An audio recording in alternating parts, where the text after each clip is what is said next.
દિલ્હીમાં થયેલ કાર બ્લાસ્ટની ઘટના બાદ રાજ્યમાં સુરક્ષા એલર્ટ જાહેર કરવામાં આવ્યું છે. તેના અનુસંધાનમાં આણંદ જિલ્લામાં સુરક્ષા વ્યવસ્થા વધુ કડક બનાવવામાં આવી છે, જે હેઠળ આણંદ એસઓજી અને એલસીબી પોલીસ દ્વારા નવા બસ સ્ટેન્ડ ખાતે સઘન ચેકિંગ ડ્રાઈવ હાથ ધરાઈ હતી. બસ સ્ટેન્ડ વિસ્તારમાં આવતા જતા મુસાફરો, શંકાસ્પદ વ્યક્તિઓ, બેગ સામાન તેમજ ટુ વ્હીલર, ફોર વ્હીલર વાહનોની વિગતવાર તપાસ કરવામાં આવી. બસ સ્ટેન્ડ વિસ્તારમાં ભીડ વધુ રહેતી હોય સુરક્ષા દ્રષ્ટિએ આ સ્થળને પ્રાથમિક તપાસ ઝોન તરીકે પસંદ કરવામાં આવ્યું. ચેકિંગ દરમિયાન પોલીસ દ્વારા દસ્તાવેજોની ચકાસણી, ઓળખપત્રોની તપાસ તેમજ શંકાસ્પદ લોકોની માહિતી મેળવીને પૂછપરછ કરવામાં આવી. અધિકારીઓએ જણાવ્યું કે દિલ્હી ઘટના બાદ રાજ્યએ એલર્ટને ધ્યાનમાં રાખીને સુરક્ષા સિસ્ટમને વધુ સજ્જ બનાવવાની કાર્યવાહી કરી છે.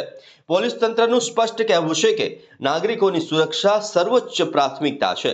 શહેરમાં સંભવિત ગુનાખોર તત્વો ઉપર કડક નજર રાખવામાં આવશે. આવનારા દિવસોમાં પણ આવું ચેકિંગ તીવ્ર ગતિએ ચાલુ રહેશે. સ્થાનિક નાગરિકો અને મુસાફરો દ્વારા પોલીસની આ તકેદારીપૂર્ણ કામગીરીને પ્રશંસા મળી રહી છે.